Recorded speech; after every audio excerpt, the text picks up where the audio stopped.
kind of the same thing because you would never think to look at it. The word composite, or a composite number. Composite numbers are kind of the opposite, but not quite.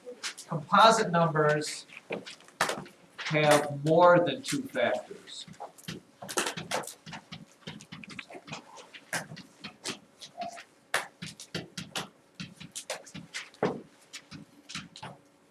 Okay, 1, 2, 3, 4, 5, 6, 7, 8, 9,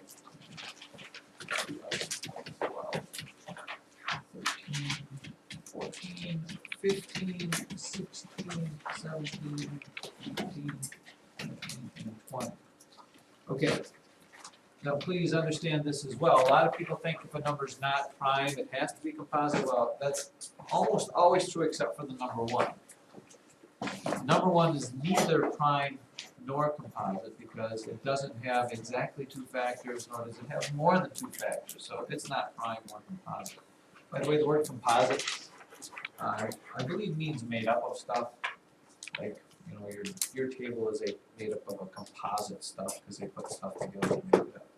So if we're looking at the first composite numbers you run across, the first one we come across is 4 because we know that it has 3 factors. Okay, and then 6 is composite because, and every even number after that is going to be composite because we know that 2 is a factor of all of them. So right there we've got a whole bunch of composite numbers. And we know that 3 is composite because, oh wait, I'm sorry, 3 is not composite. 3 is prime, 5 is prime, 7 is prime, 9 is prime because 3 goes into it, and every third number after that is also going to be composite. Did I say prime? 9 is composite. Is 11 composite? No, it's prime. 13, prime or composite? Prime. 15, 17, prime, because it's only 1 times 17, there's no numbers that go to 19, prime, because only 2 factors there. 21, because of 3 times 7. 22, because it's even. 23, any number going to 23 besides 1 and 23? Nope. Again, good reason to know your multiplication tables, because that's all this is. What about 24, prime or composite? Composite because of 6 times 4. 25, composite because of 5 times 5. 26, composite because it's even. 27, 3 times 9. 28, composite. 29, prime. Nothing times nothing gives you that. So we'll stop there. Well, 30, let's do 30 just because 30 is composite because 3 times 10. So we got a big string of composite numbers there. So the book might do something like this, just so you're aware of it. They might say, what is the sum of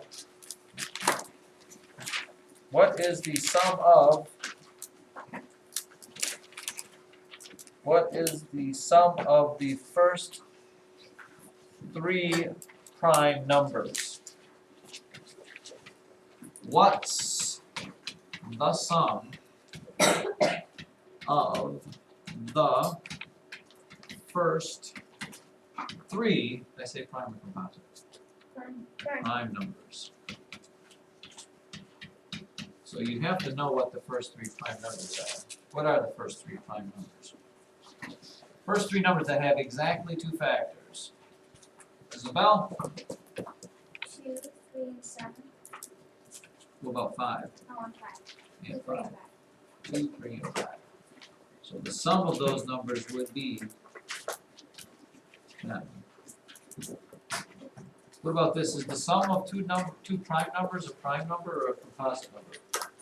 Or could it be one or the other? The sum of 2 prime numbers, will it give you a prime number or a composite number?